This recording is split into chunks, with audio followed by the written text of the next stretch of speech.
Greetings, brothers and sisters, peace and blessings. Now we finna talk about the 2,000-year-old Christ versus God Christ that returns in the last days to start the revolution.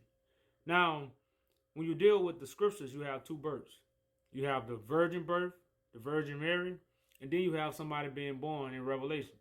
Now we have to ask ourselves, are these two separate births, or do these births mean something else, which would be symbolic for being born of the virgin spirit of God? And when I say virgin, I mean pure, untouched, undefiled. God's spirit is undefiled. So come walk with me in Revelations and let's talk about the birth of Christ, the real birth. So since we already know about Virgin Mary, now let's talk about this Revelation birth that we might overlook because of the false deception of Virgin Mary.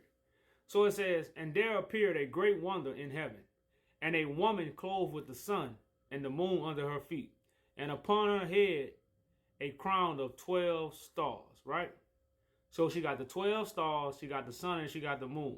Now, if anybody knows Joseph's story or Joseph's dream that's in Genesis chapter 37, it talks about what? The sun, the moon, and the stars bowing at Joseph's feet. And like I say, these are precepts upon precepts that help us understand the allegory meaning of these stories. Because the Virgin Mary is an allegory. You know, it's a story that has a secret meaning. It's not an actual woman giving birth. Just like this is not an actual woman with a crown on her head, the sun under her feet, and the moon.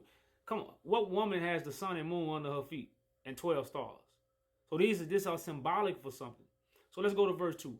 It says, and she being with child cried, travailing in birth, and in pain to be delivered. Now we talk about the birth of a nation, right? This is the regeneration where a new nation is finna be born by what? The will of God. That's what we read. The Bible is the will. So let's go to verse 3. It says, there appeared and there appeared another wonder in heaven. And behold, the great red dragon having 7 horns, having 7 heads and 10 horns, and 7 crowns upon his head. And his tail drew the third part of the stars of heaven, and did cast them to earth. And the dragon stood before the woman, which was ready to be delivered, for to devour her child as soon as it was born. And she brought forth a man child, who was to rule all nations with a rod of iron. And her child was what? Caught up unto God and to his throne. Now, I picked this verse in Revelation because we all consider Revelations as the last days, but we don't consider the Virgin Mary story as the last days. But they both are the same allegory, metaphoric writings that connect to an end-time prophecy that's actually taking place as we speak. So the child that was born from this woman was going to rule all nations with a rod of iron. Now, the 2,000-year-old Christ didn't rule nothing. He actually got conquered, supposedly rose from the grave, and then flew back up. He didn't conquer, he didn't rule all nations, he didn't do none of these things. That's why the 2,000-year-old Christ don't have no validity when it comes to God's will. Because the 2,000-year-old Christ didn't do God's will. And that's why we say he got to come back. But it's crazy how we got an image of how he going to come back when we shouldn't have no images. So when you deal with this male child that's being born in Revelations, this is the birth of Christ. That's coming from what? The undefiled wisdom that will be above all wisdom on the face of the earth.